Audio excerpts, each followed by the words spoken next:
500 anh em của chú rể Azer dâu thật to nhá. Vâng, lúc nào chúng ta lấy vợ thì chú rể chúng ta sẽ áp lại tình cảm với các bạn. Hôm nay chúng ta phải nhiệt tình nhá, phải hết mình nhá. Quý vị đây rồi, chuẩn bị nhá. 1, 2, 3, rô. 2, 3, rô. 2, 3, rô. Xin mời chúc mừng hạnh phúc. Vâng, xin mời đại gia đình chúng ta nhá. Chúng ta cùng uống 2 chén nhá. Xin mời. Vâng, chúng ta phải uống 2 chén cho chú rể cô dâu rất được vui nhá. Không bệnh nhá quý vị nhá. Vâng, rất tuyệt vời các bạn. Vâng, vừa rồi chúng ta được chứng kiến và trẻ chúng ta cùng uống chén rượu hạnh phúc, chén rượu tình yêu. Bây giờ ngay sau đây xin mời hai bác chúng ta đại diện hai bên gia đình cho nhau một chiếc bắt tay đi ạ. Hai bên gia đình chúng ta ngày hôm nay chính thức trở thành một nhà vâng ạ. Chúc cho mối tình tương gia hai bên gia đình chúng ta tình sâu đậm đà, hai nhà như một, mãi mãi say tươi, đời đời bền vững mà các bạn. Vâng, cảm ơn hai bác rất nhiều. Xin mời hai bên gia đình chúng ta trở xuống phía dưới và cô dâu chú rể chúng ta nán lại sân khấu một chút phải không ạ?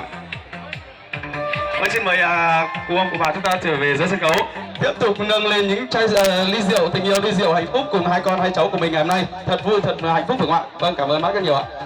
Và xin mời hai bác trở về sân khấu đấy ạ. Này, Này ơi, con lò ra thế sao? Vâng, em mời rồi. Và trở về ngày vui hạnh phúc của đôi bạn trẻ ngày hôm nay.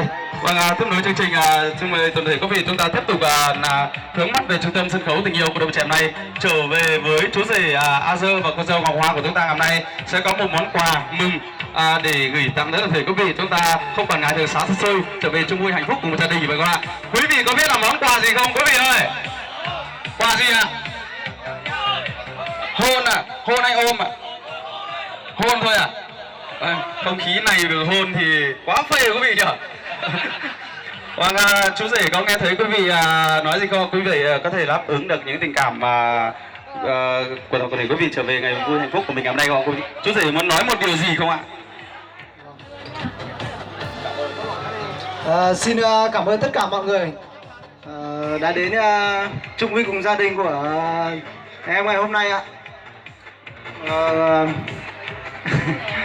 Em cũng không biết nói gì ạ. Để chứng minh cho tình yêu của em dành cho vợ em thì em sẽ hôn lên trán của cô ấy ạ.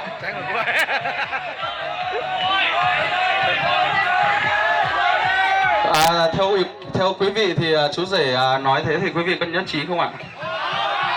Vâng, theo quý vị thì chọn đáp án nào? Có 3 phương án ạ. Chú rể: 1. Hôn vào má trái, 2 má phải, 3. Hôn vào đôi môi nồng nàn của con dâu. Nhưng mà theo kinh nghiệm của các cụ ta ở bản cầu đường chúng ta vừa bảo là nếu mà hôn vào má trái thì được 5 trai 1 gái, má phải thì 5 gái 1 trai. Còn hôn vào bờ môi nồng nàn của cô dâu Ngọc Hoa ngày hôm nay sẽ được 1 trai 1 gái. Không biết chú rể muốn 1 trai 1 gái hay là muốn 5 trai 5 gái hả chú rể? 1 trai 1 gái thôi ạ. 1 trai 1 gái không? Quý vị có nhất trí không? 1 trai 1 gái có nên có thể mấy con đôi con đứa phải mới nên nên xuân phải không ạ? Vâng, rất là tuyệt vời. Chú rể chúng ta ngày hôm nay rất tự tin và sẽ hôn vào đôi môi nồng nàn của cô dâu. Vâng, xin mời toàn thể quý vị chúng ta sẽ cùng nán lại những chai rượu của gia đình cũng như cùng hướng về sân khấu để cùng trở về với niềm vui hạnh phúc của chú rể Azer của chúng ta ngày hôm nay đúng không ạ? Và theo anh em chúng tôi được biết thì chú rể Azer của chúng ta ngày hôm nay vừa xuất ngũ phải không ạ? Có phải không chú rể? Vâng, đúng ạ. Vừa xuất ngũ được mấy tháng chú rể? Dạ em được 1 năm rồi anh ạ. 1 năm rồi.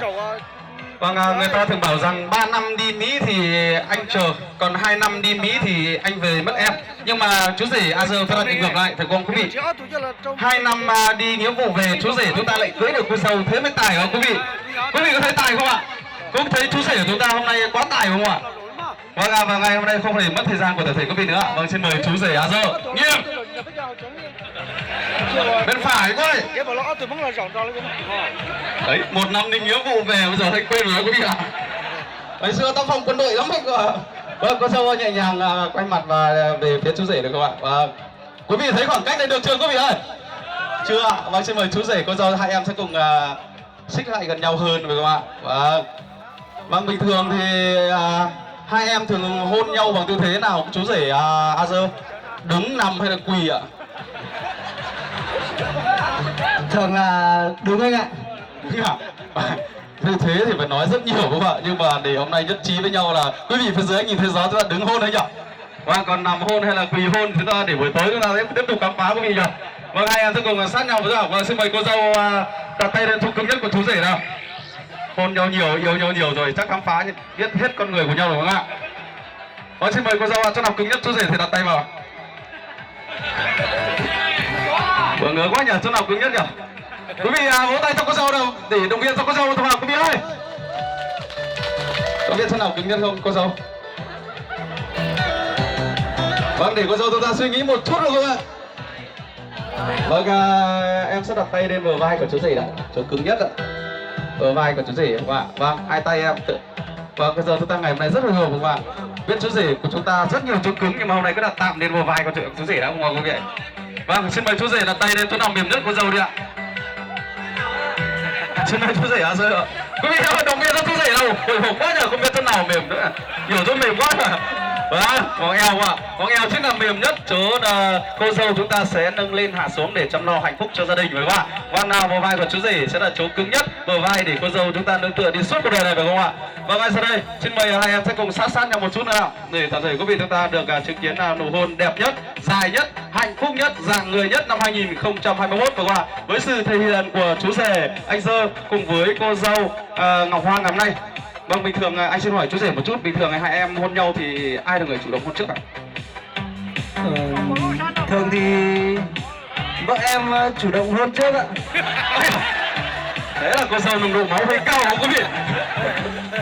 Nhưng mà để hôm nay để công bằng thì hôm nay chú rể nhá sẽ là người chủ động hôn cô dâu nhỉ? Vâng, bình thường cô dâu chúng ta nồng độ máu hơi cao vậy, nhưng mà ngày hôm nay hơi hồi hộp một chút, hơi nhường phần chủ động cho chú rể để công bằng phải không ạ? Hôm nay là sân khấu của nhà mình và là vợ của em, bây giờ em sẽ hôn thật hay, thật lâu, thật sâu. Và thật kinh nghiệm của các cụ ta ngày xưa, hôn càng lâu càng sâu thì con mình càng không khỏe mạnh và thông minh phải không ạ? Cô dâu muốn con mình thông minh và khỏe mạnh không cô dâu Ngọc Hoa? Nhớ là hôn thật lâu thật sâu nhá. Chúng ta sẽ hôn trong mấy phút rồi quý vị nhỉ? 5 phút hay 10 phút ạ? 10 phút nhá. 10 phút đi nhỉ, cho nó đẹp đúng không? Giờ đúng vào giờ đẹp và giây đẹp đúng không ạ? Và xin mời toàn thể quý vị trở về với nụ hôn đẹp nhất, dài nhất.